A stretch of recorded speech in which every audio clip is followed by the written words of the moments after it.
Welcome to the Not My Plan podcast. I'm host Dave Weill. Real stories of faith and disruption, where life surprises us, but God sustains us. Not My Plan, where we experience God in the unexpected.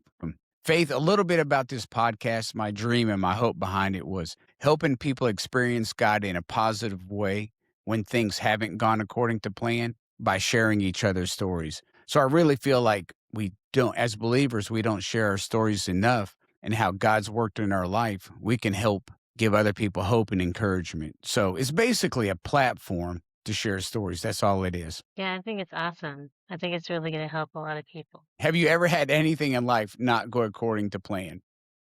Of course. Yeah, yeah. So tell us a little bit about yourself, where you're from, and anything you like to share with us, Faith. I'm like, how far should I go back? Should I go back to the fact that I'm adopted from India?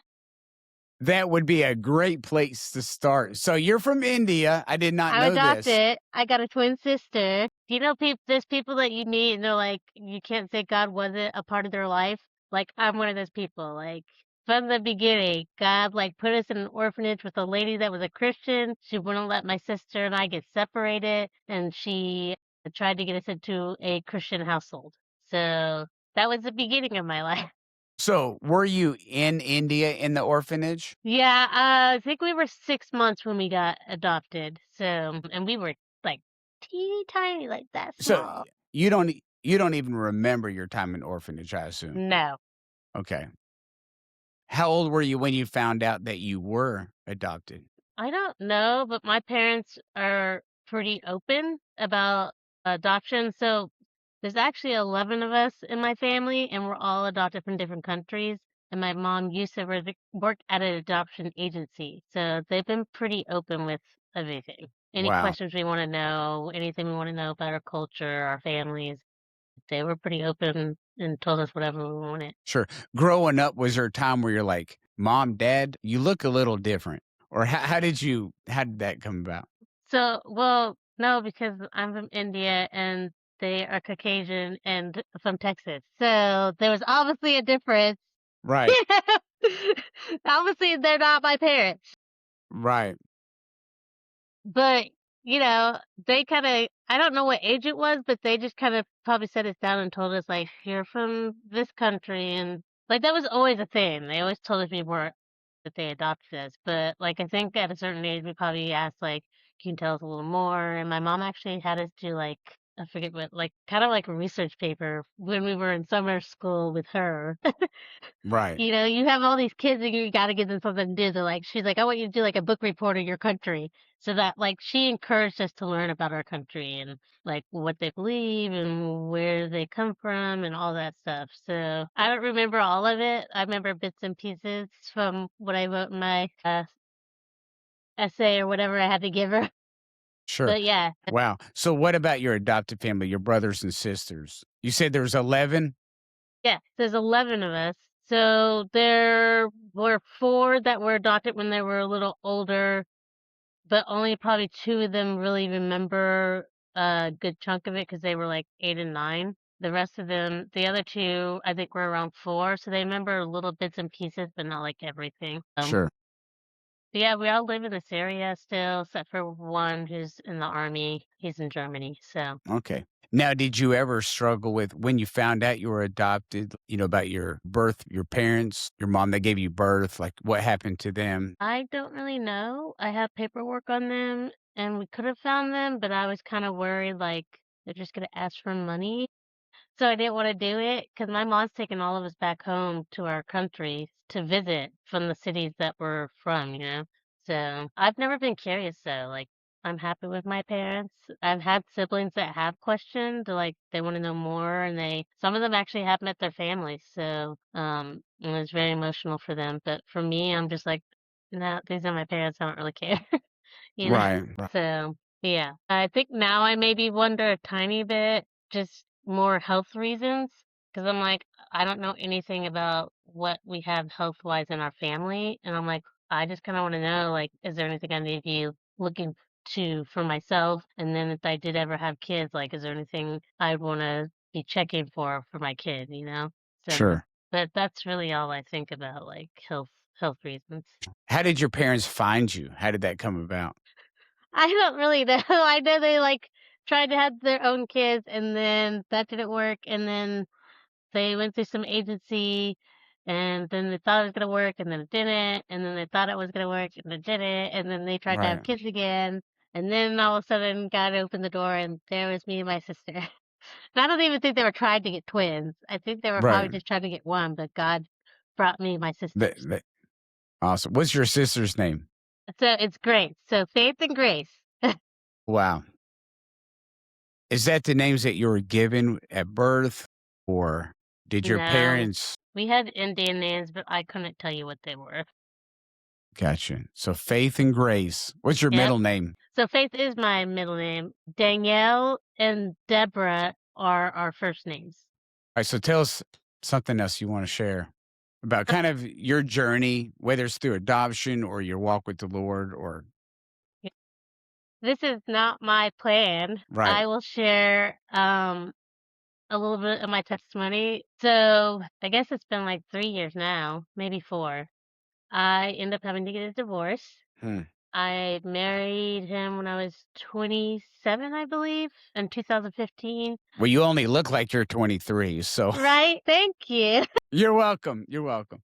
I'm not as young as I look. Yeah. Met him when I was 23. We just kind of started dating. He was the first like serious, well, really the first dating ever. I didn't really date much in high school. And the college I went to was a Christian college, and we were supposed to be learning about God, and you weren't in a relationship. What college was this?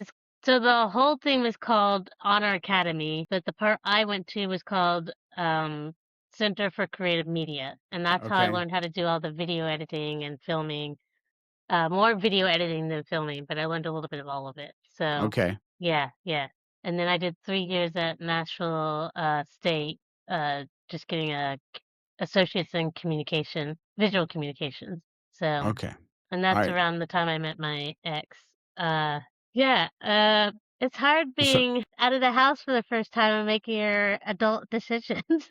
right. And I ended up meeting him. We ended up being together. We broke up for a little bit, like, I don't know, when I say a little bit, like a week, and then he somehow we got back together. Then several years later, we got married, and I think it was right after 20. Well, he had a gastric sleeve surgery and lost a ton of weight, and his personality just changed a lot. And he decided he wanted to be polyamorous. Do you know what that is? Yes. Okay. For those who don't Yeah. know, that means you're in a committed relationship with somebody and then you're dating other people. But I didn't marry him to be with other people. When he mentioned this to you, like, were you just shocked he said this? Yes and no. He had said something when we first met that he was poly, but I had no idea what that was. And that was like, early 2000s. So I was like, okay, whatever that means. I was like, well, it's me or nobody, or it's me or I was like, you want to be with other people, then cool, but you're not going to get me, or you can be Right. with me and only me.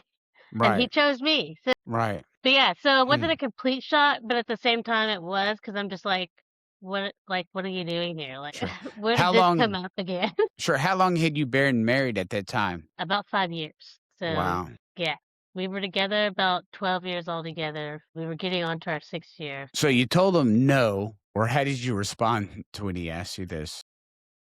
Well, he kinda liked I felt like he would start things and then, like, kinda drop off on things, so I thought maybe this was just, like, a phase.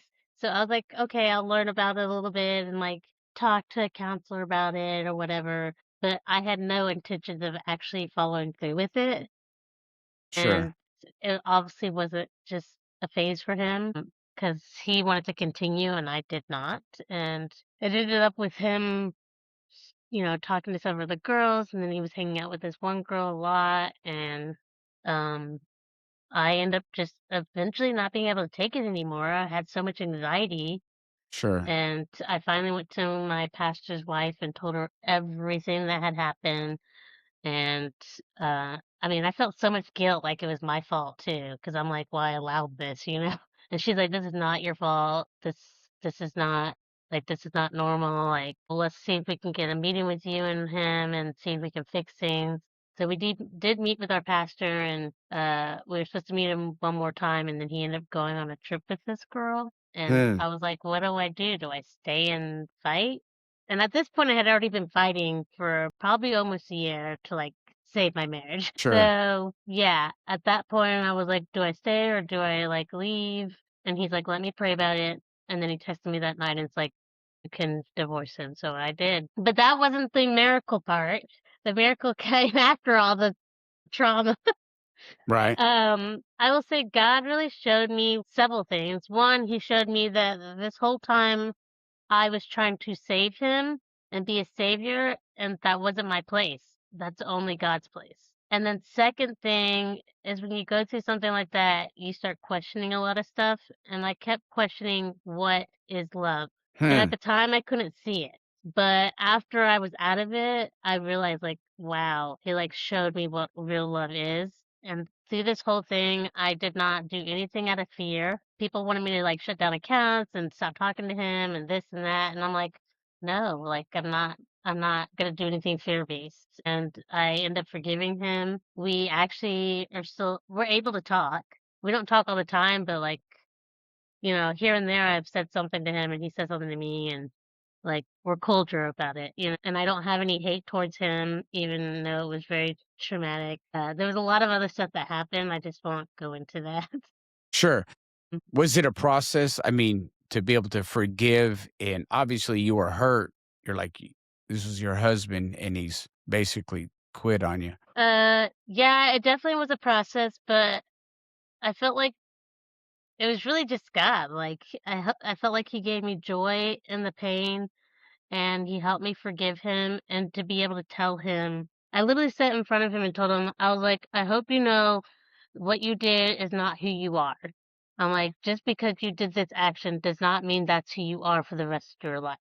Like you can Sure. be changed. And I also told him I hope he knows that uh I still very much care for him. I mean, honestly, I still loved him. Like I wasn't in love with him, but I loved him.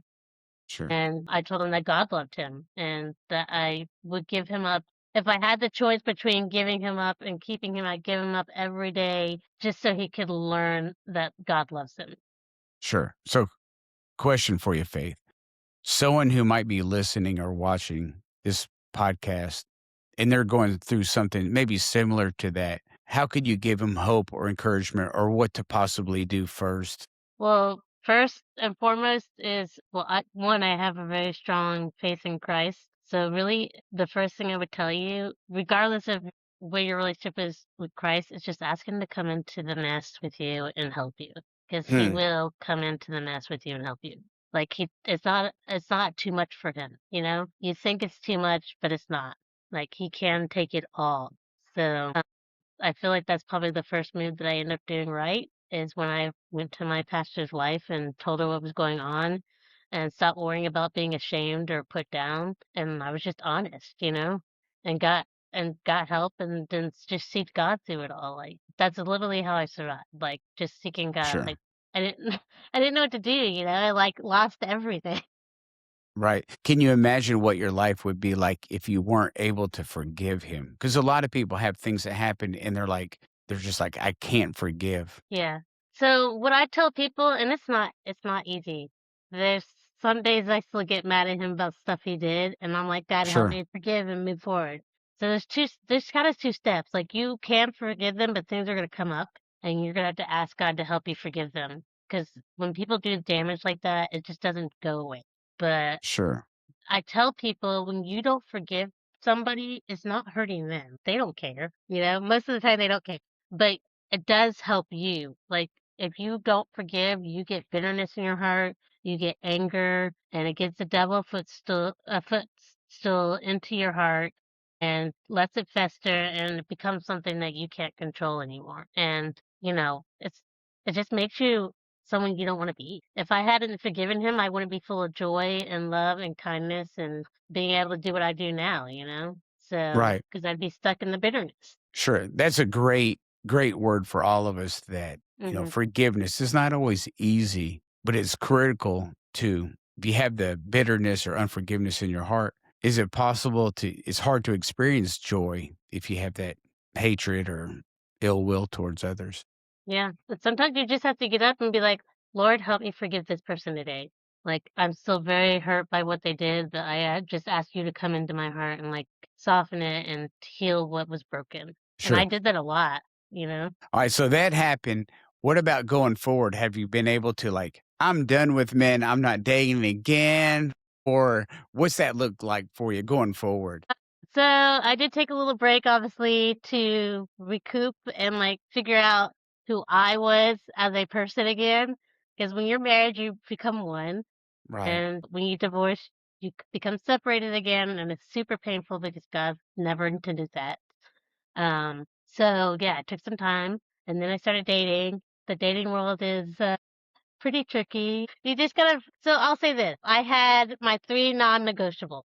I was like, Sure. What you are had to they? take care. Well, number one, you had to believe the same thing I did. So I'm a Christian and I believe in Jesus. So if you didn't believe in that, you were out right away. There's no need to go further, right? Yeah, yeah. I was like, "Maybe we'll go hang out a couple times," but I was like, "We're not gonna get serious, and I'm not gonna, marry you or anything," you know? 2, they had to be financially stable. That didn't mean they had to make billions of dollars or anything. It just means you have to be able to pay your own bill. Like, you can Right. take care of yourself, then cool. I take care of myself, you take care of yourself. But if you don't have that in place, I don't wanna take care of somebody, you know? Right. Right. So they need to have a job. Yeah, and be able to pay their own bills. Yeah. That helps. I mean, that helps in Yeah. life. Yeah. I mean, it's surprising how some people don't have their stuff together, you know? Right. So And a then believer, a yep. job, pay their own bills. And then third is 3rd was you didn't have to be like let's just say you had to take care of yourself. I used to say you had to be in shape, but I'm like, you don't have to be in you didn't have to I didn't need someone like muscular or like super skinny or super this. I just wanted to know that you were gonna take care of yourself and loved yourself, you know? Because hmm. that was something my ex had trouble with, like he didn't love himself, so I'm like, if you don't love yourself and take care of yourself, how in the world can you love somebody else and take care of them?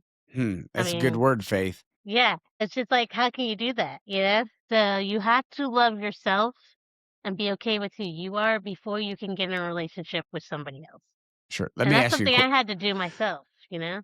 Sure. Let me ask a Yeah. question, Faith. So when you met your ex-husband the first time, was he a believer or were you like where how did he measure up in these three areas? You mentioned that he struggled maybe with his weight or loving himself. Did he have a job? Yeah. Or did you kind of overlook those first two things a little bit? This is for I overlooked somebody them. Let's be honest. Well, this is for somebody who's single or wanting to get married.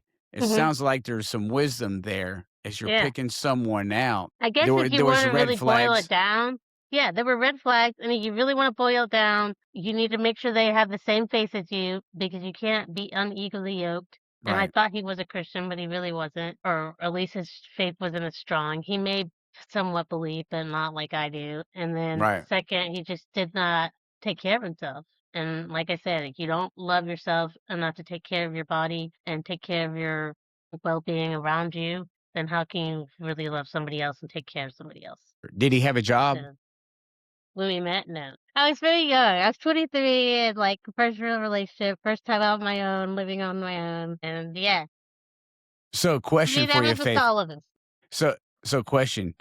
When Yeah. you met this guy, what did your sister say? Did your sister say, "Stay away," or was she excited about this guy? What did other people tell you that were close to you? They weren't too thrilled, They weren't but too thrilled. I ignored them. I just thought, hey, I know what I'm doing. I got this. I moved out on my own and I could pay my bills and I could date who I want. So a What little pride there, I guess. Alright, so Grace was not thrilled. What about your parents? Were they equally not as thrilled? I don't know about my dad, but my mom, when I introduced him, said that he seemed like a really great friend. But that's it. A really great friend. That was her way of saying, "Yeah." No. So there was warning signs. Okay, Yeah.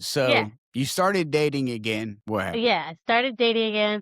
So I mean, I kind of got myself a mess. I just started dating whoever. And I mean, I wasn't getting serious with anybody, but like I guess I started going out and partying a little bit and, hanging out with people I probably didn't need to be spending time with because they didn't meet my first requirement.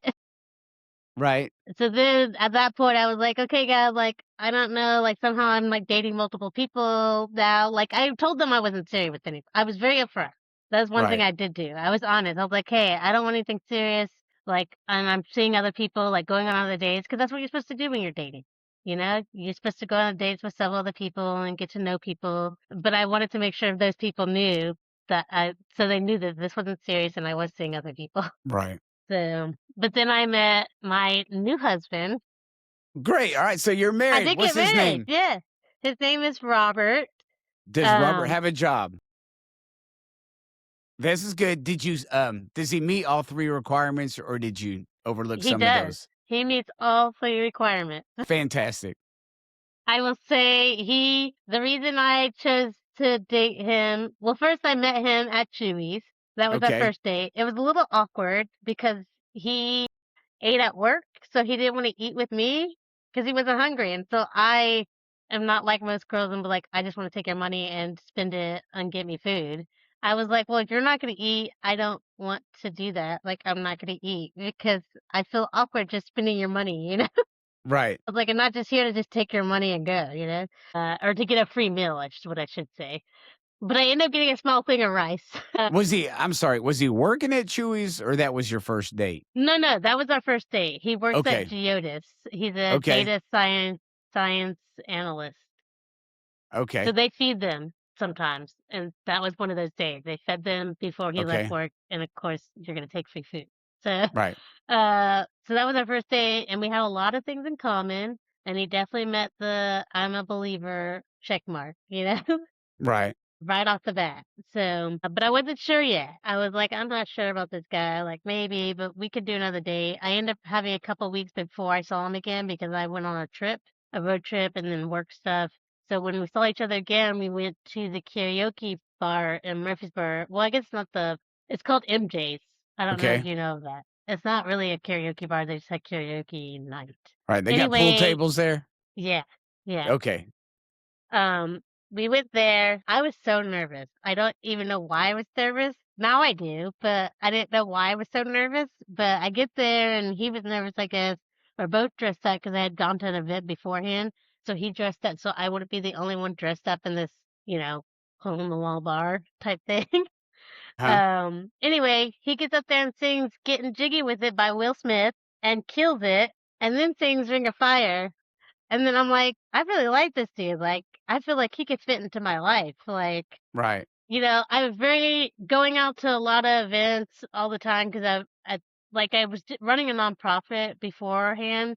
So I was going to all these networking things and I needed someone that could go to networking events with me and I didn't have to stand by their side. Like, they can go out and do their own thing and talk to people. Right. So yeah, like if you can sing in front of a crowd, you can go to a networking event. And then he gave me a devotional and invited me to his church. And I'm like, ding, ding, ding.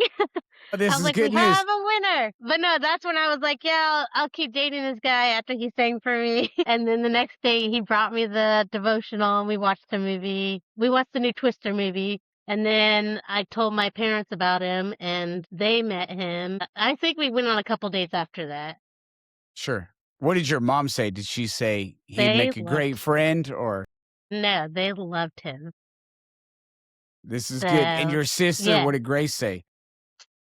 she liked him too. So he had steps, because I didn't think very clearly when I first got married, and so I was like, this time I was like, you gotta pass the test. You gotta get my approval, and then you gotta get my parents' approval. You gotta get my best friend's approval, and you gotta get my pastor's approval, because they helped me walk through my whole divorce. You know. Right. And all 3 of them, like, loved him, you know? So, and my pastor actually said that he wasn't sure what he's getting into. He's like, "Oh, great." He's like, "She's dating again," and he's like, "She's like a daughter to me now because I walked through this with her." And one of his daughters is close to my age, a little younger, but Sure. so he's like, "Yeah, she's like a daughter now because we helped her walk through all this heartache, so we wanna make sure she doesn't get hurt again." Sure. But And I he's think like, "Oh, go ahead. What you say?" no, I was just gonna say the important thing here, as people do get divorced, Mhm. is you took what happened and you learned from it and you're like, Yeah. okay. I do not Yeah. wanna repeat and have the same thing happen over and over. So you And I was took like, this "This time I'm heartache. gonna listen. I'm gonna listen to what my mama says and what my pastor says and my friends." So but yeah, my pastor said he's never sat down with someone and, like, instantly liked them like that. Like, he really liked them. And they Well, just got to great. talking, and he's like, "We actually just forgot that Faith was sitting there at lunch with us." They did. They forgot. It was just like they were sitting there talking to each other, and I was just sitting there. Well, And they're this like, is "Oh, great. yeah, hey, Faith." So how long have you been married now? About 8 months. So, Alright. we got engaged on December 29th. We met in July, were engaged by December 29th, and got married April 5th. So, we weren't even together a whole year before we got married. Well, But congratulations. thank you. Awesome. It seems so fast, though. Like, I told him I was when he told me it was 8 months, I was like, "No, it hasn't." I was like, "We've only been together for, like, a month or 2, right?" Like, married-wise, right? And he's like, "No." It's like, "We're in December, it's 8 months." And I was like, "It's just kind of amazing, like, how God, uh, redeemed both of our stories because he had a similar situation with his he's also been divorced and, had similar situation like me, and so it's just cool, like, seeing how God restored both of us and then restored having a marriage, you know? And, like, even we still have difficulties, obviously, like, it says you're gonna have difficulties in the Bible, like, that He's Sure. overcome the world, and so, yeah, like, we still just seek God in everything, and, it makes it a lot better when you have God first and then your spouse. Well, So, this is a great, great testimony, yeah. Faith, for someone else who's gone or about to go through a difficult relationship or divorce. There's hope. Mhm. There's hope. Look at you. Yeah. You're happy, remarried. You found the right person. Yep. So, amen. Awesome. I mean, I guess that one thing I would just say, like, you don't have to stay in your situation. Like, when I left my situation, I had no car because we had gotten rid of the cars and we were renting cars, and I was just starting up my own company, so I didn't really have a ton of money, and I in all sense in the world, it'd be like, "You stay here," because he's making the money and you need money to survive, and I was like, "I'm just gonna leave because 'cause I'm not happy here." Like, I'm gonna go seek help, and if that doesn't work, then I'm gonna go ahead and divorce, and it was not an easy choice, I did not consider it lightly, so, like, I would always tell somebody to, like, really think about this and, like, seek help from your church. Because God really hates divorce, and it really is painful. It didn't only hurt me, it hurt all our friends and family. But sometimes that's not what God had planned for you, just like we're talking about on this podcast, and He has other plans for you. And, I still pray for my ex all the time, and Wow. I know he's engaged again, so he's finding happiness again, and I'm happy for him. Like, and that's all like God, because like my human self is like, burn it all to the ground. So, Right. like, when people's like, "You did this so gracefully," and I'm like, "No." I'm like, in my head, there's other thoughts going on, and I'm like, "This is all me praying and God bringing out His glory instead of my selfishness." So, Gotcha. I would say it's a lot of prayer and seeking God because for as human beings, we're not great, but with God, we can do amazing things, and He's definitely used my story to help others already. Mm. You never know what your story will do for somebody else, and I didn't say any of the stuff I said earlier about my ex-husband to, like, badmouth him or anything. That was just our situation, and it's Sure. part of my story, and it is hard when you go through something like that to see it like that at first, but eventually you get to a point where you're able to share it. You're able to see where God stepped in and see all the beauty and the brokenness, and you really can help somebody else in their path and in their journey. So I just encourage others to know that they can always leave. You're never stuck, and God always provides a way out. And share your story. Man, thank you so much for sharing. Yeah, Maybe a not a difficult time in your past, but our yeah. prayer is that God uses your story to help other people. I had never planned to get divorced. Never planned to remarry. Never. Now I'm living in Murfreesboro. I have my own business. Like, none of that stuff was in my plans. Happen, and then one second I'm living in Nashville working in like retail or daycare, and the next second I'm like divorced and like running my own company, and then just helping other people with their stuff and remarried and have a new family. What is your business now for everybody that's listening? Yeah, so I have a company, it's called MetaZoo Media, and I do podcast and video production. So when I say that, I mean I film it and I edit it, or if it's a podcast, I'll usually record the audio and edit it. Is there a website? So there's a website. So it's metazu media.com. Gotcha. Have socials, so you can just look up the same Okay. thing. So So here's a question for you. yeah. Something I'd like to do on all the podcasts is as people are watching, listening to you, Faith, if you can have people pray for you, what's a prayer request that you can share so as people are listening or watching now or 5 years from now, they can lift faith up? How do you want people to pray for you? So I will share one thing that I have been really struggling with is being a parent because I don't have any kids and he has a 17-year-old, but there's still some parenting in there between that and going through to Sure. college and being on their own. So just like I've been really praying for God to give me grace and guidance on how to do that. I'm very like, let's just do this. Be a go-getter, but not everyone's like that. And I used to actually not be like that. I used to be more shy and hesitant to start things. But yeah, just prayers that I will have a soft heart and he will just guide me in being a parent. So Well, fantastic. So everybody heard it. Take a moment now and pray for faith. And thanks so much again for coming on and sharing. And this is wonderful. I'm so yeah, glad this you has been decided to come on awesome. and share. Me too. All right. Any last parting words, Faith, before we wrap up? I just want to say thank you for having me, and I love your podcast. I think this is really going to change a lot of people's lives, and it's just amazing. I know I sent you a sermon a couple days ago, and he was talking about this or that, and he's like, "We planned this, and then God planned that." I'm excited to hear more stories about how God does that. Okay. Well, great. So, everybody, as you're listening, please like, follow, share, give a review, all that good stuff. And Subscribe. subscribe. Thank you, Faith, from the podcast master. Yes. All right. Y'all have a great day. God bless. Bye.